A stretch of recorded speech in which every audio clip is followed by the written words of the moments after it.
Bagong hamon, bagong pananagutan. Ilang araw pa lang sa pwesto bilang kalihim ng Department of Transportation o DOTR ay agad lang nagpatupad ng matapang na hakbang si Secretary Vince Dizon. Isang ultimatum ang ibinigay niya sa Land Transportation Office o LTO para bilisan ang paglutas sa mahigit isang dekadang backlog sa mga plaka ng motorsiklo. Sabi niya hindi raw pwedeng pabanjing-banjing ang ahensya sa usaping ito. Si Sheena Torno magbabalita.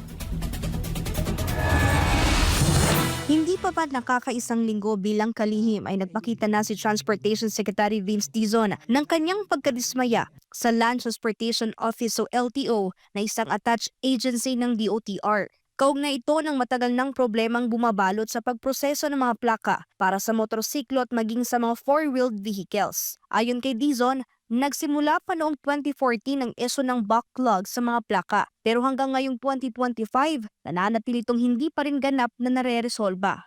Isang malino na direktiba ang inilabas ng kalihim. Kailangang matugunan ng LTO ang problemang ito ngayong taon, lalo na't karamihan sa mga may-ari ng motorsiklo ay matagal nang bayad sa kanilang mga plaka, pero hanggang ngayon ay hindi pa rin nila ito natatanggap. Kailangan ang mindset ng mga regulatory agencies ng gobyerno, the heart of government service or government work is yung kapakanan ng publiko. At tayo dapat hindi nagpapahirap. Dahil dito hinamon ni Dizon ng LTO na magbigay ng refund o ibalik ang bayad ng mga motorista na matagal na naghihintay sa kanilang mga plaka. Kaya ba natin ibalik yun? Di ba? At kaya na ba finally, 2025 na, 2014 pa nagsimula yung problema niyan. Pwede na ba natin finally maibigay lahat ng backlog ng mga motorsiklo?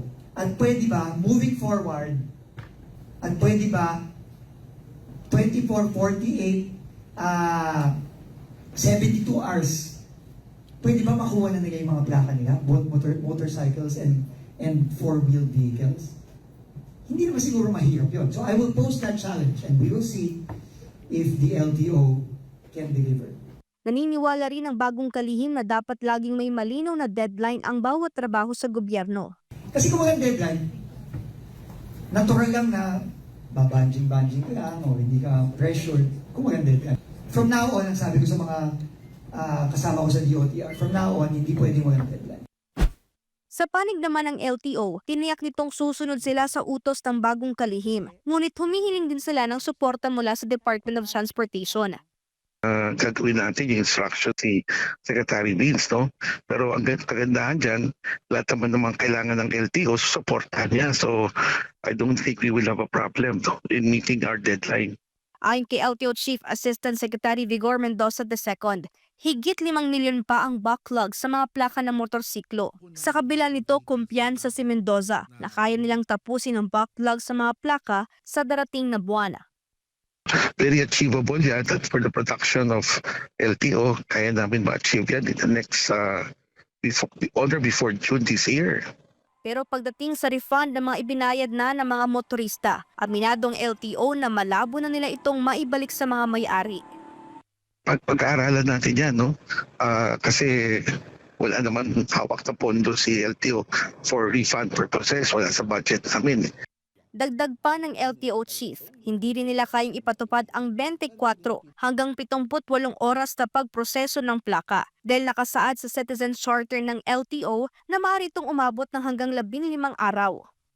Our biggest challenge yan, no? Kasi kaya na sabi ko, nagsimula to 13 million, 10 years problem to, no?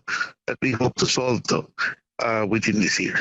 Sa gitna ng matagal ng problema sa backlog ng mga plaka, patuloy raw minamadali ng Transportation Department at ng LTO ang pagresolba rito. Sa inilatag na ultimatum ni Secretary Vince Dizon, inaasahan namang magkakaroon ng konkretong hakbang para mapabilis ang distribusyon ng mga plaka na matagal nang bayad ng mga motorista. Ang hamon ngayon, kailangang tuparin ng LTO ang pangako nitong tapusin ito sa loob ng taon. Para sa Diyos at sa Pilipinas kong mahal, ito si Sheena Torno, SMNI News.